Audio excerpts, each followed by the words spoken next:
I don't like these shows. I don't like coming out with this. I don't, but it's reality. I don't know, I can't. We'll end on a hopeful note. But I can't ignore this because it's real, right? That would be irresponsible to not, and I think we're all adult enough to be able to handle these things, right? Anyway, this is New York Times. Dr. Ashley Bray performed chest compressions at this hospital in Queens, Elmhurst, on a woman in her 80s, a man in his 60s, and a 38-year-old who reminded the doctor of her fiance. All had tested positive for COVID and had gone into cardiac arrest. All eventually died.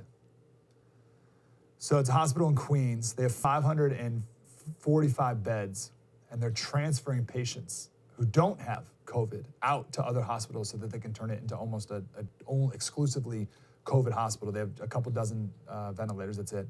Some have died inside the emergency room while waiting for a bed. A refrigerated truck has been stationed outside to hold the bodies of the dead. So that's happening, well, it was yesterday in Queens. I made the comment, I made a mistake actually the other day. Let me correct that up front here. So last week or so, I said that America is 10 days behind Italy when it comes to cases and all that. But I was talking about America as if America is a single thing, like one single unit, America. But that's not right. America is very big, very diverse. And it looks like a more accurate thing to say would have been New York City is 10 days behind Italy. Some are saying California, the mayor of LA in particular yesterday said that California is something like 7 to 10 days behind New York City. And then other places in the South might be another 10 days behind California, which is good in a way because this gives other places in the country even more time to get in front of it, right? Like if everyone was in the same condition as New York City, then that'd be bad. But maybe like New York City and California kind of all comes up, right? So everyone can be like, oh, look what's happening in New York City. We can get in front of it a little better. Hopefully that's some good news. Bad news of that is it's going to drag out longer, right? By the way, real quick, New York City, the reason why they're probably hit first, in the 3 weeks after the communists knew this was bad news, the first 3 weeks after that, 900 people from Wuhan went to New York City. Not 900 people from China, 900 people from Wuhan went to New York City.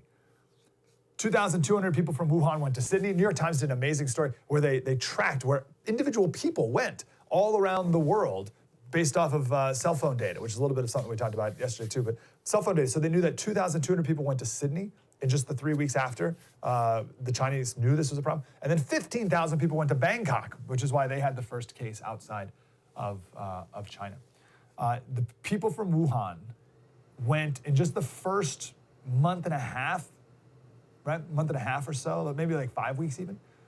People from Wuhan went to 30 different cities in 26 countries. Isn't that amazing?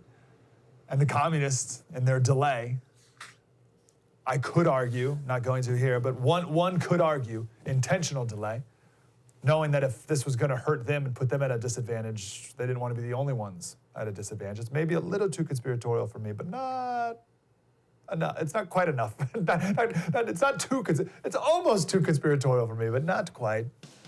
Slater Crusaders, thanks for watching the first on YouTube. If you want more, like, subscribe. We got plenty.